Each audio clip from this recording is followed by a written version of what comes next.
Hello mga bossing! Welcome back to my channel. Kayo po ba mga bossing ko ay isa sa mga mahilig sa mga iba't ibang mga pampaswerte at nais niyo po na masigit kayo na maka-attract ng swerte lalo-lalo na tungkol sa usapin ng pera. Meron po ako share sa inyo na isa sa mga subok na napakaswerte. Basta may 100% kayong paniniwala sa mga ganitong mga pamamaraan. Kasi kung kayo po mismo ang kumukontra sa inyo pong ginagawa ay maaaring hindi rin tatalab ang inyo pong mga ginagawa at maaaring masasayang lang ang inyong effort at maiinis ka lamang po dahil hindi natutupad yung inyong mga winning wishes. May pa mga bossing, mas mainam na subukan nyo po ang ganitong mga pamamaraan. Unang-una mga bossing ko, manap ka sa may silangan. Na silangan nyo lang po ito gagawin. May bossing ako na nagtanong sa akin, Miss Apple, pwede bang gawin ito ng gabi? Masasabi ko lamang, hindi po. Kasi ang gabi mga bossing ko, yung pahapon, lubugan po yan. Lalo na ang gabi, madilim. Kung full moon, okay po yan. Kasi may isang buwan na nagliliwanag sa kapaligiran. Okay po yun. Pero, excuse me po, pero kung matataon mga bossing ko na wala namang okasyon, walang buwan, mas mainam gawin nyo po ito ay sa umaga. Sa umaga lang paggawa ng mga pampaswerte.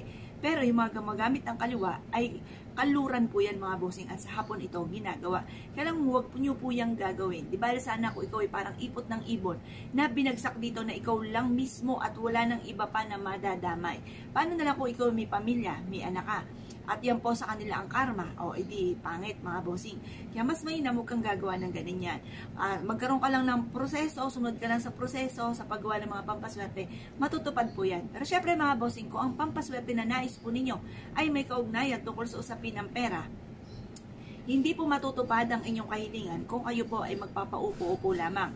Dapat po mga bossing ko ay sasabayan ito ng sipag at syaga, double time sa pagkayod, upang sa ganon may patutunguhan ng ating pagkayod. Kasi may mga pagkakataon na masipag ka pero parang sa ulat wala.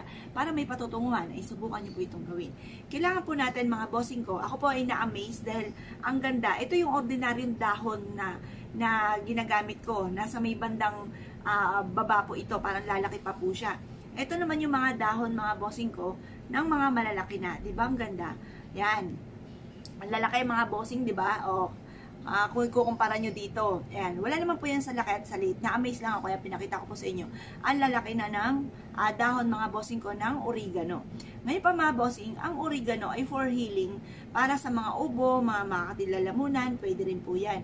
Ngayon pa mga bossing, bukod po dyan ay makakatulong po ito dahil ang aroma ng oregano ay nagtataboy ng kamalasan at taga-attract ng swerte.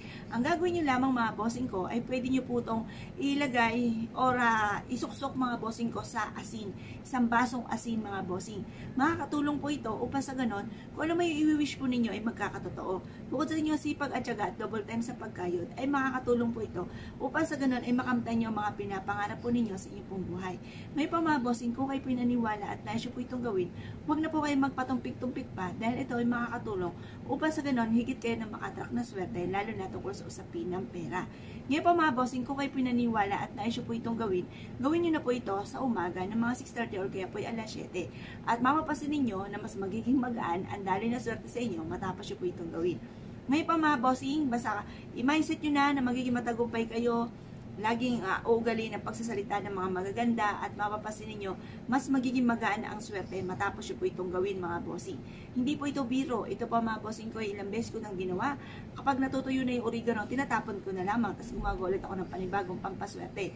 Kaya kung kayo pinaniwala at tayo po itong gawin, lumarga na po kayo mga bossing, subukan nyo po ito.